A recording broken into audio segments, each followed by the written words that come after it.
Today I come your way to share something very brief about an experience in the Bible which relates very well to today.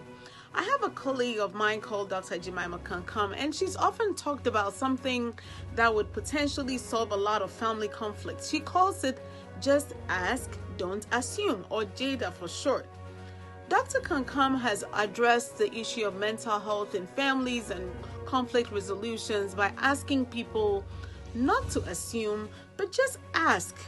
It solves a lot of conflicts. One situation that happened in the Bible was that of 1 Samuel chapter 1, which I've talked about in different dimensions. But today I want to focus on Hannah's husband was sensitive to her needs. It's not clear whether Hannah was a first wife or a second wife to a man called Elkanah. Needless to say, the Bible says she was barren because the Lord had shut up her womb.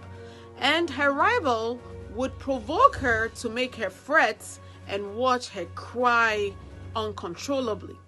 And when they would go for their annual worship trips, Hannah would have one big portion while this woman called Peninnah and her children also had their portions, and she would take the opportunity to make Hannah cry.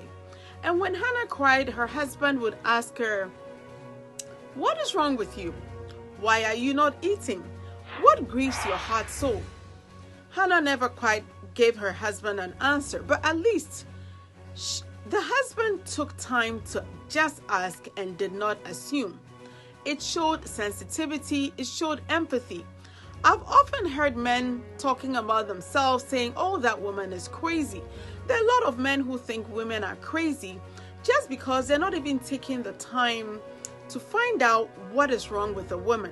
Most women are not crazy. They may be troubled by one thing or another and find difficulty discussing. So you go a few verses down, Hannah decides that this time I'm going into the house of God to pray. He passes Eli, who is a priest, sitting by the doorpost, and she just kneels down, and the Bible says she begins to cry out and weep to the Lord. But she was actually not saying anything. She was, what the Bible says, pouring her heart out to the Lord. And Eli assumes that she's drunk.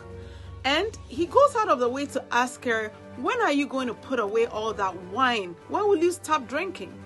Hannah respectfully responded, "My Lord, I have not drunk any wine or any strong drink, but out of the sorrow of my heart, I've poured my trouble before the Lord."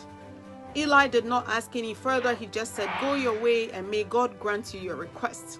Hannah's request was granted. But you see a clear difference. Her husband just asked and did not assume, and Eli assumed she was drunk. Or in modern day terms, he would just say, "There goes another crazy woman. That woman is drunk." I just want you to learn this. Just ask and don't assume. Be empathetic to the people around you. You may have a college student living with you. They may be acting depressed, oppositional, defiant, disobedient, irritable.